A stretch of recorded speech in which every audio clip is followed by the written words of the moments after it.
ए भैया, हर तरह के हमारा आवाज में आप लोग बिरहा, लोकगीत, भोजपुरी गीत, हिंदी गीत भी आप लोग रउआ सब सुन ली। आप बिरहा बहुत दिन के बाद एगो हास्य रस के आप लोगन के बीच में भेजता नहीं। हमके आशा ना विश्वास बा कि जैसे भुलुआ दर्जी के बिरहा गौले रहली आप लोग बड़ा लायक कैली, वही तरह हो बिरहा रउआ सबके पसंद जरूर आई। 4 लाइन भूमिका बा। का भूमिका के लाइन बा मास्टर? होली बीत गई ये दिवाली, गर्मी गरम धूप से रंग जमाली,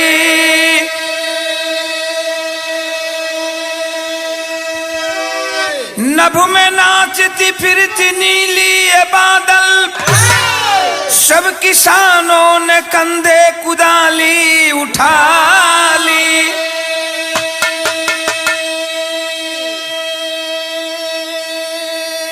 हंसते हंसते हुआ धोती ढीला सभी का, लीला कर नमुनिया ऐसा दिखा दी।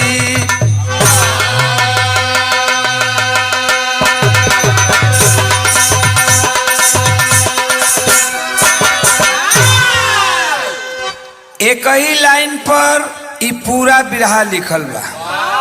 भोजपुरी में कहावत कहल जाला कि पंछी में कौआ या जाति में नौआ, तो यही लाइन पर ही पूरा कहानी बिरहा तैयार कैलन कवि जी। गांव के एगो नाऊ बा, आउ नाऊ अपना केनियो ले दारी मात बना के आवे, साँझ होके घरे लौटे तो रोज अपना मेहरारू से एगो बात कहे। का कहे भैया? हंस के हजमा एक दिन बोला, कैसन तिरिया चरितर होला, खेला हमरो के दिया तू धनिया तू बतला।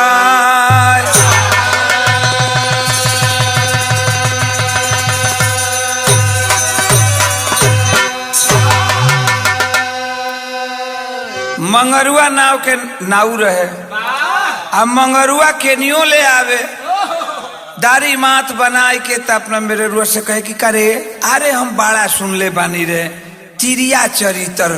तिरिया चरितर कैसन होला तने हमरो के तू बता देती चाहे दिखा देती। मेहरुआ आज ही जा गई कलश की तिरिया चरित्र देखबो तो तिरिया चरित्र देखबो तो तू जितना 1 महीना में कमा लो, हम 1 दिन में कमा के तो के तिरिया चरित्र दिखा दे। नौवा कलश के यहाँ ई कैसे? लेकिन कवि जी लिखलन है। का लिखलन?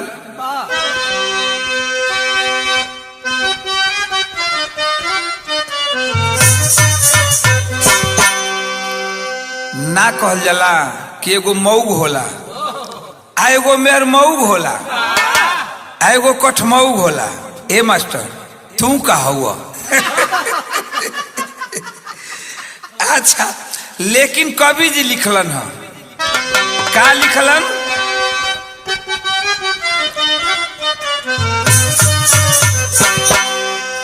कि मेहर के गुलाम सब संसार हो गई,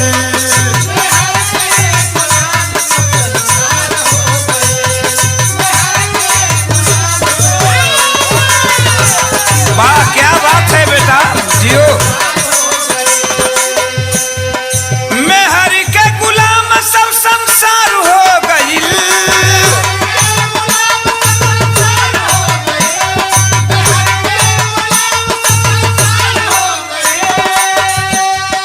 मेहर के गुलाम सब संसार हो गई,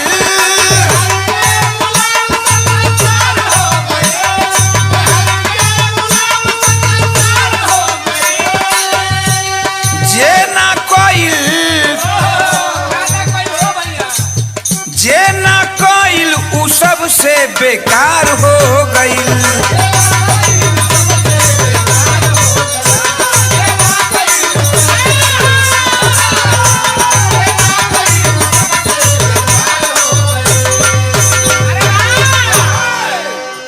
लेकिन अब हमार बिरहा जैसे शुरुआत होत बा, नौवा रोज रोज कहे कि तनी हमारा के तिरिया चरित्र दिखा दे, बता दे। मेहरारू कहलस कि अच्छा देखल चाहता तो सुनो, जितना तू 1 महीना में कमाला वैसे हम 1 दिन में कमा के दिखा दे।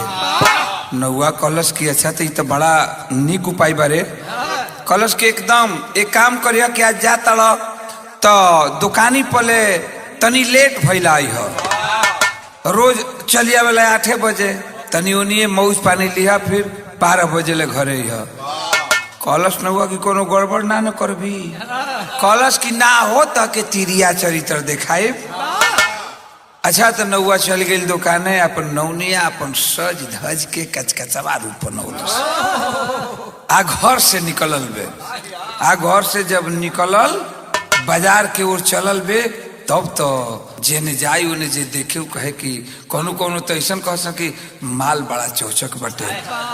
तरह तरह के लोग बोली बोलस, लेकिन कवि जी भाव दिहलन का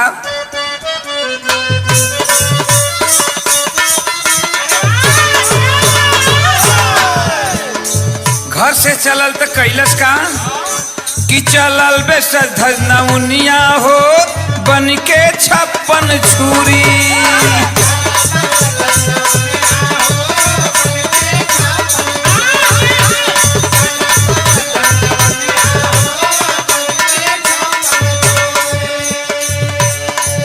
अरे सही सिपाही दीवान जी से कहेले मिलब जरूरी।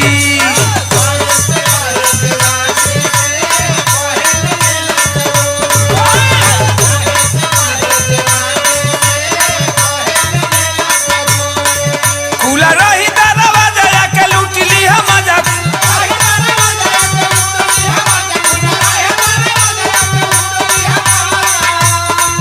खुला रही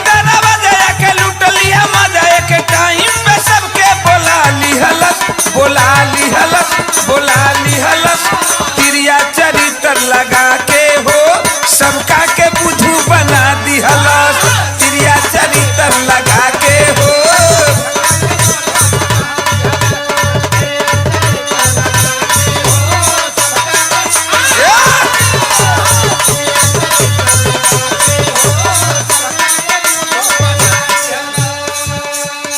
बाजार में चलल बे नौनिया, आ चलल तो जिन जिन दीवाना ओकरा पर भैरन देख के तिरिया चरित्र भिड़ावत गईल। सबसे पहले के बोलौले बे बाबू, अइले सही पहले शुरू करे खेला।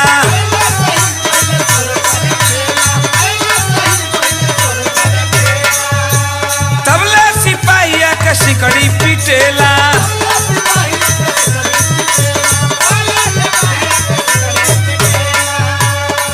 तबले आई नौआ भैया बन गईले बकैया।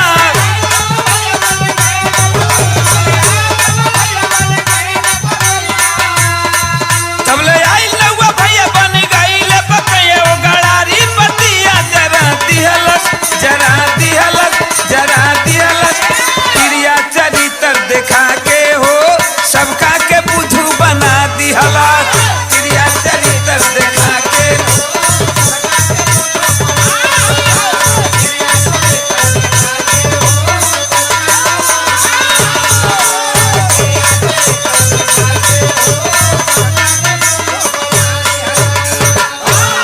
अब तनी बात समझ ले जा कि नौनिया के तना चलाक बे। नौआ मंगरुआ चल गई अपना दुकान पर सैलून के। आए भैया नौनियों से धज के उठलाली मरखावा काजर लगा के आप चलल बे कमर डांड हिलावत वही बाजार में। 3 जना के तो दीवाना एकदम बना लिहलस। पहला में रहलन थाना के दीवान दरोगा जी, हुए बुलेट मोटरसाइकिल लगा के आप बाजार में बैठल बनन। पान के दुकान पर ड्यूटी भी करत बनन। देखलन माल बड़ा चोचक ज्यों दरोगा जी के देखलस। ई नौनिया कच दे बाई आंख दबोले बिया। दरोगा जी चिहू बोलन कि अरे इतना सुगर आई कलन के अच्छा करा गलत फहमी हो गई। तले जेब तनी से दरोगा जी 50 को तले दूसर की आंख नौनिया दावते। दरोगा जी समझ गए कि माल चलता बे। आखिर बुलेट चालू कैलन, आगे बढ़लन, नौनियो आगे बढ़ल, बीच रास्ता में नौनिया उनका के पटिया लियल। दरोगा जी सोचलन कि माल बड़ा ठीक बा, थाना के दरोगा बनी, कोनो दिक्कत नहीं है। कलश नौनिया की करेक्ट दरोगा जी एकदम मजा लेवे के बाद तो एकदम 10 बजे करेक्ट घरे चली है। दरोगा जी के 10 बजे बोला दियलस। दरोगा जी वही ले अपन बोल बतिया के फिर गईलन बाजार तले ने, रास्ता में आइल, थाना रास्ता में पड़ता, वही थाना के सिपाही, जेवना थाना के दरोगा जी रहलन, वही थाना के सिपाही यही मुस्तैद बा, तैयार बा ड्यूटी पर। देखा था माल बड़ा चौचक बे, अभी तिकौते बा तले दांते अंगूरी काट के कच दे आँख दावतिया। सोचे लगल कि अरे ई साला ऐसा तो मेरा रू हम देखल ही नहीं की कबो। तले दूसर क्यों आँख दावतिया, यो समझ गए कि से माल ठीक ठाक बा, लाइन पे आवे अली बे, अपन इनहू के फंसौलस। ओकरा ले आगे बढ़ल तो घोड़ा दौड़ावे वाला सहीस भेटा जाता हूँ। अब घर के नजदीक के सहीस जी देखलन कहलन कि का हो, अरे कहाँ बाजार बना के चल तड़ू। अपन मंगरू वो बतावा तड़ी कि से हाँ हो गई रही, हाँ बाजार का कहीं से आज देह में बड़ा दर्द बटे। कलश सहीस जौन बा कलश के अरे दर्द तो हम रोज घोड़ा के करीला, आ रोज घोड़ा के देह मलीला, कबू तो तोरो दर्द हम छोड़ा दे। वो सोचा था कि रोज घोड़ा दौड़ाइला, आज रात में घोड़िए दौड़ावे के मिल जा। पटिया लियला सुनऊ के, आप पटिया के तीनों जना के 3 टाइम दे दियलस। दरोगा जी के टाइम दे लेवे, दीवान जी के 10 बजे, सिपाही जी के दे लेवे 10:30 बजे, आ सहीस जी के दे दियलस 11 बजे। आधा आधा टाइम पर, आधा आधा घंटा के अंतर पर तीनों जना के टाइम दिहलस। आज जब दिहलस तीनों जना एकदम टाइम से हाजिर होता, जेव 10 बजे था अपन दरोगा जी अइलन, आ दरोगा जी जेव अइलन अपन मुठ पानी बनौले बनन, सोचे तन कि चलम बहुत ढेर दिन पर नया लोचर माल मिलल बटे। जेव घर में घुसत तन के बाड़ी बंद कर देले भी, अपन पानी वानी पियावते, अपन इ तो वाइल बन पजौले बनन, जल्दी कर अपन शुरू करे के फेरा में बनन दूसर काम। तले नौनिया कलश करे भाई का घबराता नहीं, दरोगा जी रात तो अपने बटे। बोलते बतियावत इनके आके कहल जाला कि तिरिया चरित्रम दैवो न जाने। आधा घंटा फंसा लियलस, आधा घंटा बिता दिलस। तले वही थाना के सिपाही जी आके खड़खड़ावत मन, वही सिकरी। दरोगा जी कहलन कि अरे ई क्या गुल हो, कलश की जना था हमार जाना आ गई। दुकान बंद करके कहलस दरोगा की अब तो इज्जत गई। हया जी नौआ अगर जान जाई तो पूरा साला पहले तो पीटी पीट के पूरा हल्ला करी बाजार में, होई बड़ा बड़ बेइज्जती।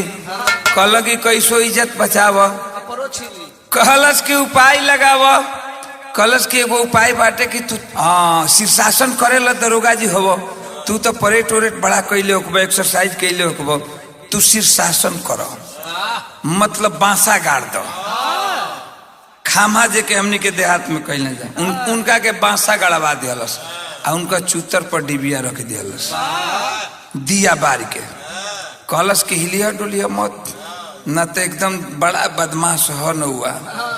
अगर जान जाई तो समझ लो कि अब न तोहरे खैर बा न हमरे खैर बा। चुपचाप बांसा गले बना, चूतर पर दिया बर ले बिया। लेकिन भइल का बाबू,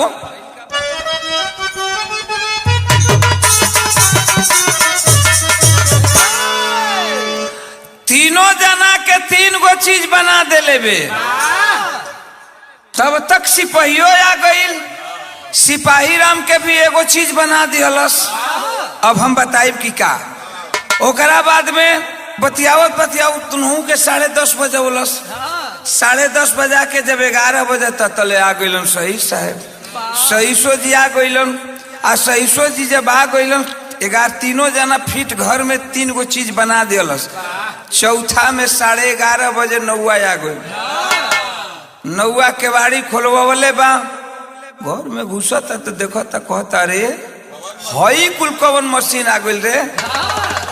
सबसे पहले वही दिया पर ओकर नजर गइल बा। कहता कि ऐसे तो कबो दिया बढ़ते न रही, कहाँ से दिया ले लिया।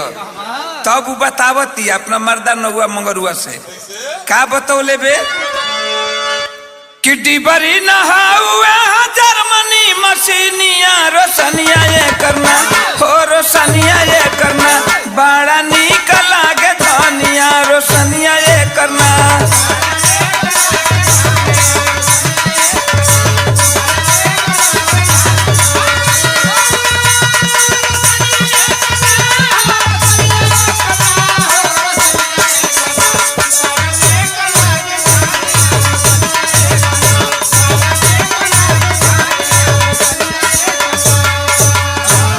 कहलस कि हमार भैया आई रहनी कुल सामान जर्मनी से भेजौले बड़न, जर्मनी से किन के ले आई रहन उहे दे गई हन।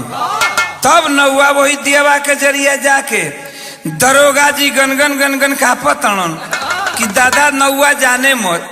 आ वही चुतरा तर उनका जाई के दियावा देख के कहता अपना मेहरारू से वो बात नौनिया से का कहले बा कि कहे बात रानी हो रह भभकत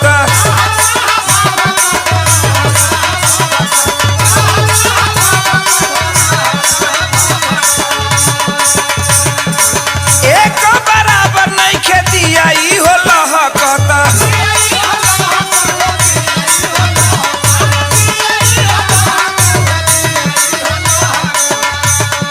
लागता कि कुछ भइल बा परेशानिया रोशनिया ये करना हो रोशनिया ये करना बड़ा नीक लागे धनिया रोशनिया ये करना।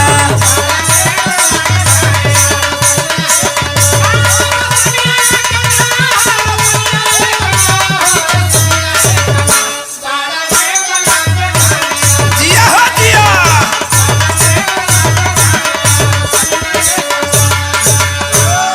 कहलस कि दिया तो सारावा बड़ा निक दिले बारे तोर भाई दिया तो जर्मनी के दिले बाटे लेकिन रई रई भभकताटे रई रई भभकता ठीक से जरूरत नहीं के एगो कमी करे बा रहो एकर हम उपाय कर देता नहीं का नौआ कहता कि ले आवा छुरा कैसी बाती करी छोटा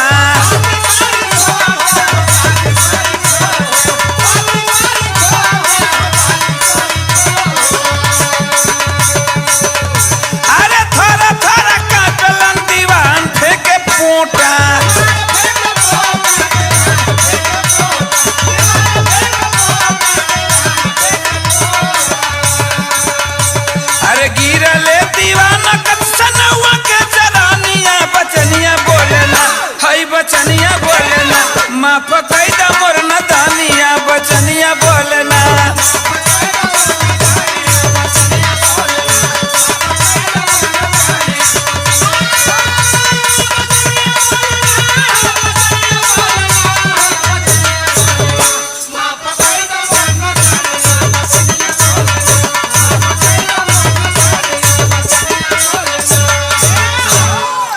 अब छुरा कैंची लेके जेव पहुंचल गनगन गनगन कापत आनन बांसा गड़ले बनन कच दे अपन गिर के दरोगा जी ओकरा गोड़ पर आ गोड़ छान लेलन कहलन कि भैया गलती हमसे हो गई बा जान छोड़ दे जान बकस दो। नौआ देखलस कहलस कि अरे हमारा घर में तू दरोगा जी तू कैसे ई कौन थाना में तू चली अइलो। अच्छा कैसे हूँ मेरा रुओ कहलस कि छोड़ दे जाए दे जान इनकर छोड़ दो। अच्छा तो दरोगा जी के तो जान बचल छोड़लस नौआ। अब दूसरा घर में जाता देखो था कि ढेका ढेका एगो बाटे कहलस के अरे ई कवन तोर मशीन भैया लेके दे दिहलन रे। मेरा रुआ कहलस कि जानत नहीं का हमारा के धान उन कूटे में बड़ा दिक्कत होत रहा भैया के दुख बर्दाश्त ना बोले भैया जर्मनी से ही ढेका मंगौल हन धान कूटे वाला। नौआ से बतावत बे मेहरारू नौनिया का कहले बे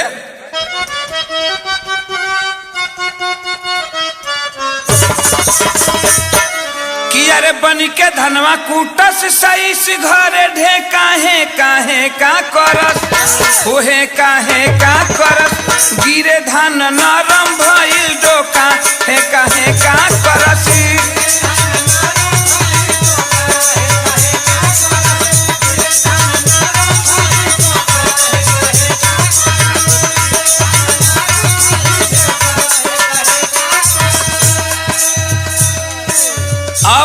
सही से जौन बा ढेका उनके बनौले बे पेटकुनिया कई के उनको चूतर ऊपर कर देले बे बतावत पे नौआ से मंगरुआ से कि भैया हमारी धान कूटे वाला मशीन दिलन ढेका जर्मनी से किन के ले आइल बनन आ वजह से ले अइलहनी दिलन हमके बड़ा तकलीफ होत रहल नौआ आगे पीछे जाके निहारत अटे मंगरुआ की कैसन ढेका ह कूटे वाला तब कहले बा नौआ का कहले बा मंगरुआ चुप चाप काहे बाड़ी बनी के मौनिया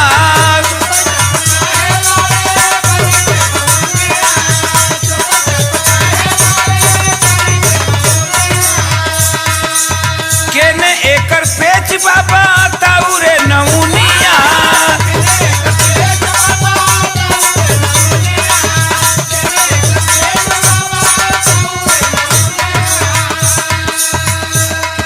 का लटकल बाटे बीचे एकर हेता है काहे का करस हो है काहे का करस गिरे धान नरम भइल डोका हे काहे का करस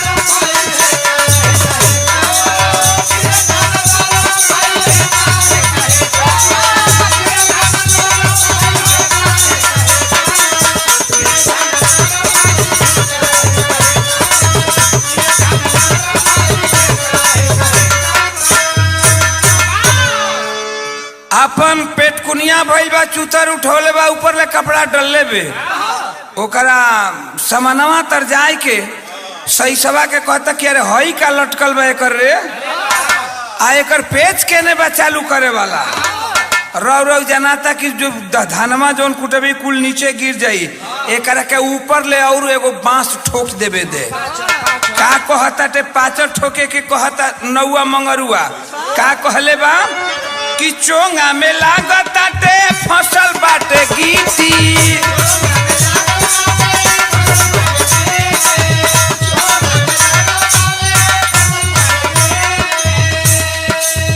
ले आवा दूसर रानी ठोक दी खूंटी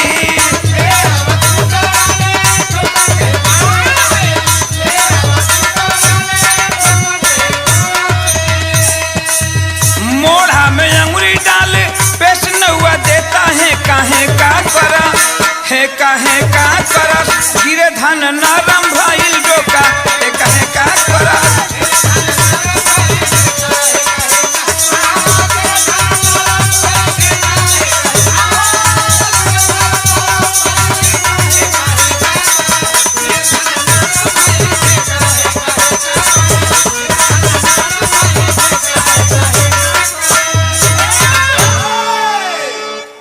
बाबू जाके उनका मोढ़ा में अंगुरी लगावत हटे खूंटी ठोके खातिर अब तो आई माई आई बाबू कह के सही साहब खड़ा भइलन आई नौआ के गोड़ पर गिरलन हम कहलन कि भैया जान छोड़ द कलश की अरे सही साहब तू घोड़ा दौड़ावे वाला आदमी हमारा घरे कैसे तू चली रात के कैसे इजे ढेका बनल बड़ा हाथ गोड़ पर गिरत तड़न हाथ जोरत हुन ओ सही साहेब लेकिन बाबूजी नौआ मानता बा नौनिया करस के जाए दी छोड़ दी नहू के छोड़ दी गलती कर देले बनन कलश नौआ की जाए अब जब तू कह तड़ुए छिनरो तब छोड़ी देता नहीं अपन का काला नौआ छोड़ दिया सही साहब के लेकिन तब तक कैलाश का तीसरा घर में जाता का देखले बा देखा था कि यही घर में एगो सामान खड़ा बाटे उनका के नौनिया का कैले रहे सिपाही जी के मुंशी जी के थाना के जौन रहलन उनका के रेडियो बना के खड़ा कर देले बे कपड़ा उड़ा देले बे कहले बे कि तू गुनगुनात रहियो भैया से उनका से हम बताइब कि भैया हमारा के रेडियो दिल बन अब नौनिया के बात सुन के आई अपन सिपाही जी गन गन गन गन कापत गावत तबो गाना आवत गनगन गनगन कापत नौआ जाके देखले कि अरे कुल तो ठीक है बा हई का तोर भैया दिले बा तो कहलस की जानत नहीं को तू चल जात रहा तो बड़ा घर में मन ना लागत भैया हमारा के जर्मनी से टेप किन के दिले बना कि जौन गाना कहब तौन गाना बाजिए ना टेप में कहलस के अरे तब तो सारावा बड़ा हमके मानत अरे कहलस नौनिया की तब का तू जान तू ना हमारा भैया के शिकायत करेला जाके कहलन कि अच्छा नौआ कहते अच्छा बताओ तनी एकर बटन कहाँ बाटे। कनवा के कहती है कि ये बटन है, ये बैंड बदले वाला है, रेडियो टेप दोनों बात। अभी रेडियो बाजता आ सिपहिया तो गन गन गन करता तो जानता कि साले रेडियो बाजता टे। नौआ जानता कि रेडियो बाजता। फलस की खरखरात कर कनवा धकैंटा तो नौआ कहला तो कहता अरे इस सारावा कैसन दिल बारे रेडियो खरखरातिया, देखे में तो बड़ा ठीक लागते लेकिन रेडियो खरखरात कहे बे। कान धके ऐठा था आई आई आई आई आई आई आई आई मुंशी जी करत मुंशी जी के जान जाता है। अब मुंशी जी चादर उधर फेंक के हटा के नौआ के गोड़ पर गिरलन हम। कहला कि भैया माफ कर दे, जिंदगी में ऐसा गलती कबो न हुई। कहलस नौआ कि अरे दरोगो जी हमारा घर में अल न, मुंशियो जी तू थाना पर तो ड्यूटी रहता घरवा में का करत ई कौन ड्यूटी तू करे खातिर आइल बड़। ए भैया कांपत ताड़न। वही मुंशी जी घर में नौआ मंगरुआ उहे निकलले बा छुरा।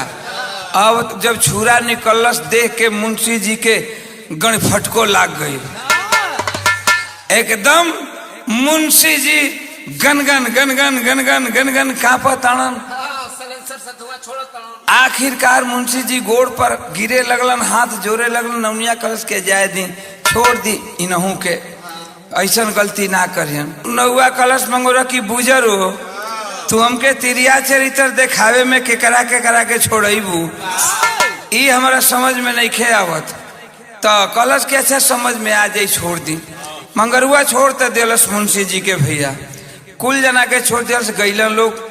लेकिन तीनों जाना सही दरोगा जी मुंशी जी तीनों जाना छोड़ के दिहला के बाद में अब आपस में मीटिंग कर लगल लोग की सलाह जात के नौआ हमनी के तना ई तंग कैले बाटे, इतना हमनी के बेइज्जती कैले बाटे। ए दोनों मर्द मेरा उनसे बदला लिहल जाई। इहे प्लान बनावे लगलन लोग कि ऐसा कल जाओ कि यानी के घर के एक दिन चल के पूरा सामान लूट लिहल जाओ, चोरा लिहल जाओ। नतीजा निकलल का भैया,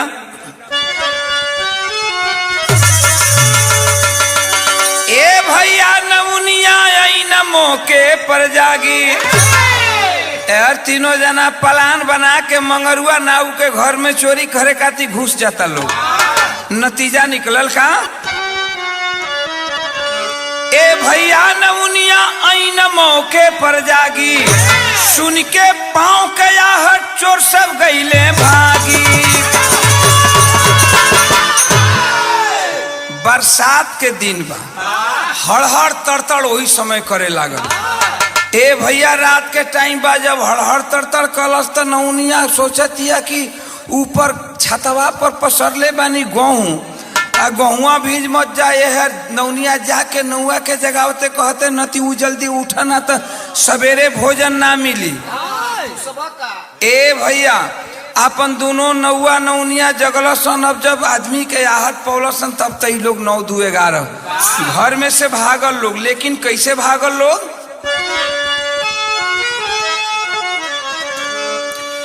कहे हजमा हजमिन से सुनो मोरे लाली।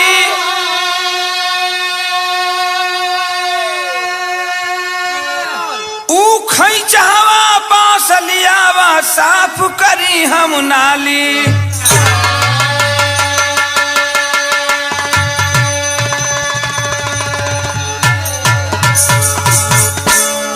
नौआ कहलस कि देख तू जाके गेहूं उतार, आ जाना ताकि पानी बड़ा तेज आई, बारिश बड़ा तेज हुई। ये काम कर कि कहिए से हई नाली साफ नहीं के भइल, घर में पनरोहवा साफ नहीं के भइल। एगो खैचावा पास आंगन में धैले बनी, उ खैचावा पास ले तनी पनरोहा के साफ कर दी हम। आखिर नौआ करे का लागल बाबू,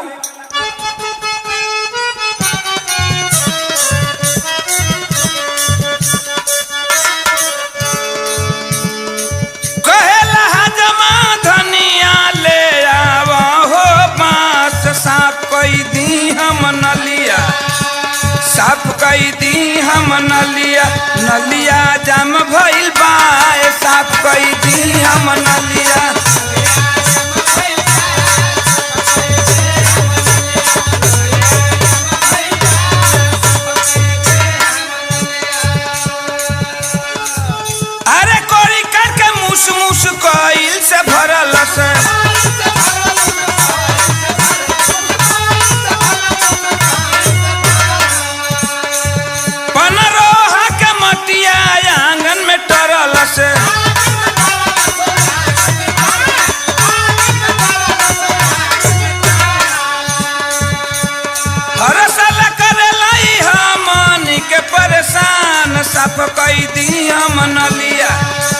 सब कई दी हम नली नदिया जम भइल बा सब कई दी हम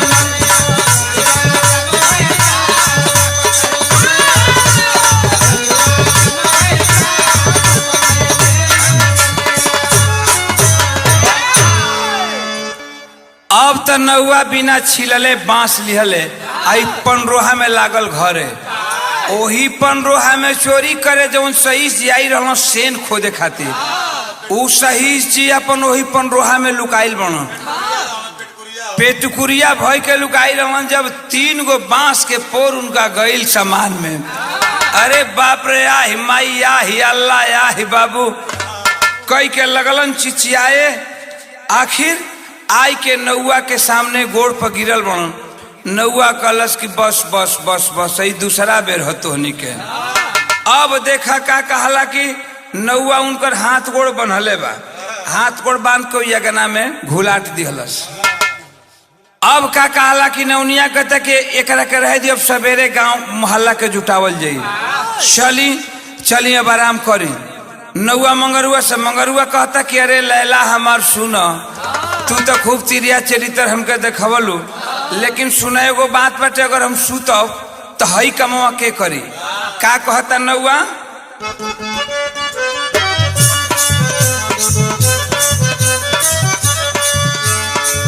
बोलल नौआ सुन हमार लैला बिहने का खाई हमार बैला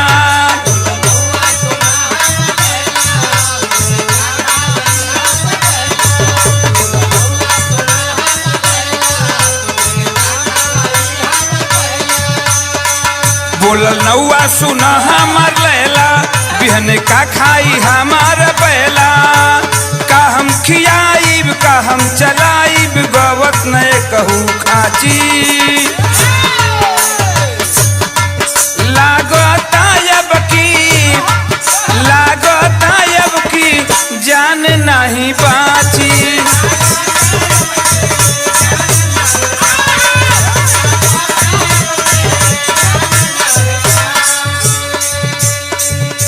सोटा लेके पहले भर सोटा घास पीटता आ वही घास में लुकाइल बनम दीवान जी घास में लुकाइल बनम सोटा खाता जब सोटा लगे करता तब अब कहता कि ले आवा यही बेरा नौआ कहता का कहले बा जब घास पीट ले ले बा जब खूब मारी सोटा घास पीट ले ले बा दीवान जी के एकदम अब कौनो गत बाकी नहीं खे छूटल ओई घास में। तब कहता नौआ नौनिया से का मंगरुआ कहले बा ले आव गणासी हो कूटी हम काती हो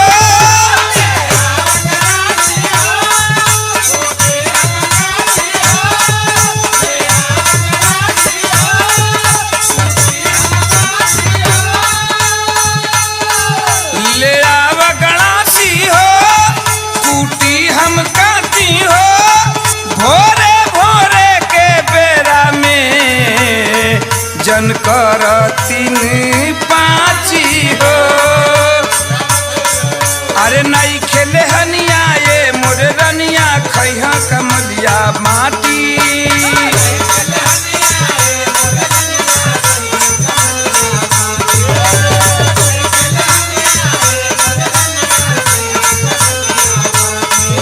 अरे नहीं खेले हनिया ये मोरे रनिया खैहा कमलिया माटी लागता अब की जान नहीं बाची।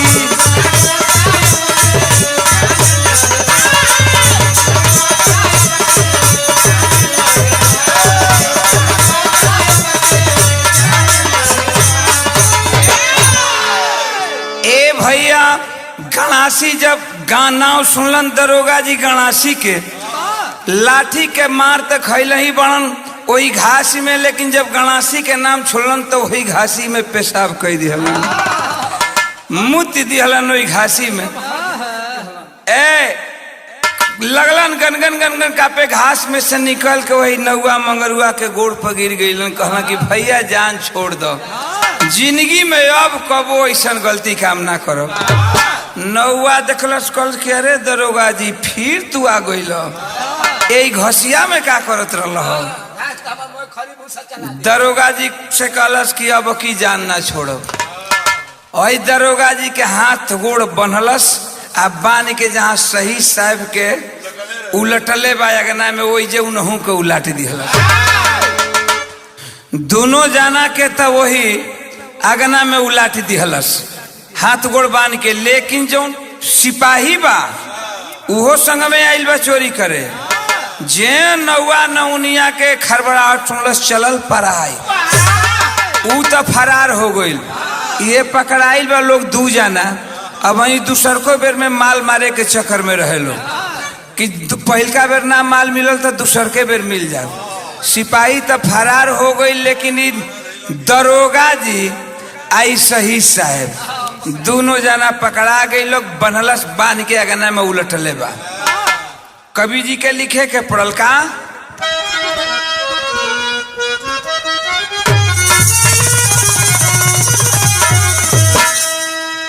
हाँ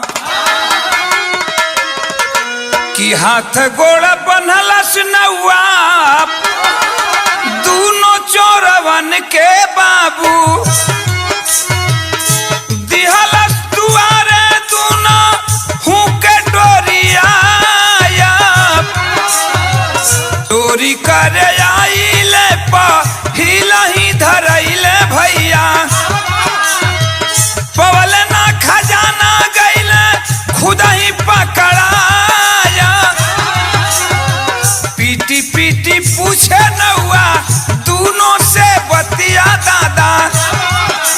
हाँ रोई रोई बतिया के दिहल बताया। एगो बतवलन हम हाई भैया दुबे बाबू। एगो बतवलन हम गोड़ हाई भाया। जब लागल पीटे हाथ गोड़ बांध के लिए आइल सुखल का मरीचा। कलश के यानी के पहले कपड़ा खोल पीछे ही दवाई लगावे के बाद ए भैया जब पछौड़ा में मरीचा जब लगौला साहि मैया ही बाबू दरोगा जी सही साहब करत हवन। कलश की बतावस तोनी के कैसे कैसे कौन कौन हवस। दरोगा जी तू कहाँ के हव कावन जाति हव। दरोगा जी कहलन कि मोर माई बाबू हम तो ही डूबे जी। कहलस कि ओ जब डूबे जी हवा तो यही से दूसरका बेर में चहल कि हम माल मारे। कहलस कि तू कौन हवे रे। कहलस कि भैया हम हई भड़भूजा। भड़भूजा माने गोड़, हम हई दाना भूजे वाला। कहलस कि चल तब तो तू कुछ लायक बाड़े, लेकिन ऐसन काम कैले से तोहनी के छोड़ब हम ना। सवेर होखल भीड़ लागल वही मंगरुआ नाऊ के द्वार पर पूरा गांव जुटल। आ जब पूरा गांव जुटल बा तब भइल का बाबू गाना के अंतिम प्रमाण में कि अरे भीड़ लगल बड़ियार बा दुआर नौआ के। आइए चोर बदकार बा हमार गौआ के।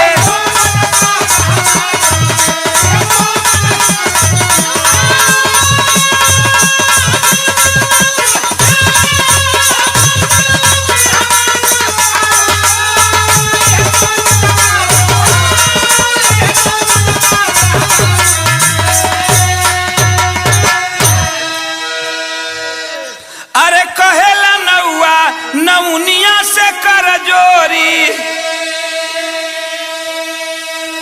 अधन्य हो गुजरिया धन बचा लिहलू मोरी। अरे काटा नाक कान एकर भेष बनावा कौआ के। आइए चोर बदकार बा हमार गौआ के।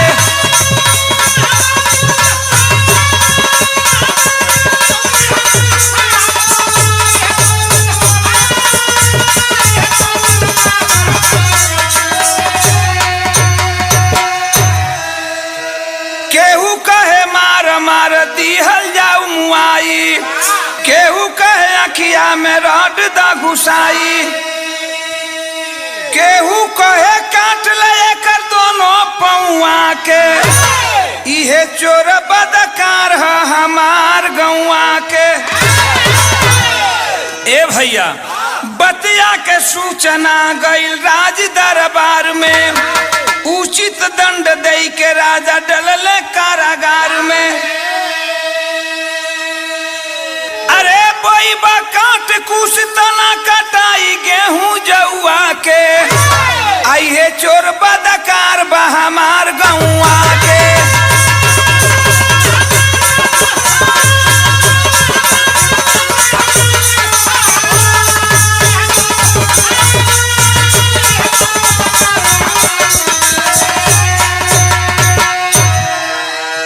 केहू कहे गांव वाला केनी के दोनों गोड़ काट लग, केहू कहे आंख में लोहा के रट घुसा दो, केहू कुछ कहे, लेकिन नौआ बड़ा दिमाग से काम लिहलस।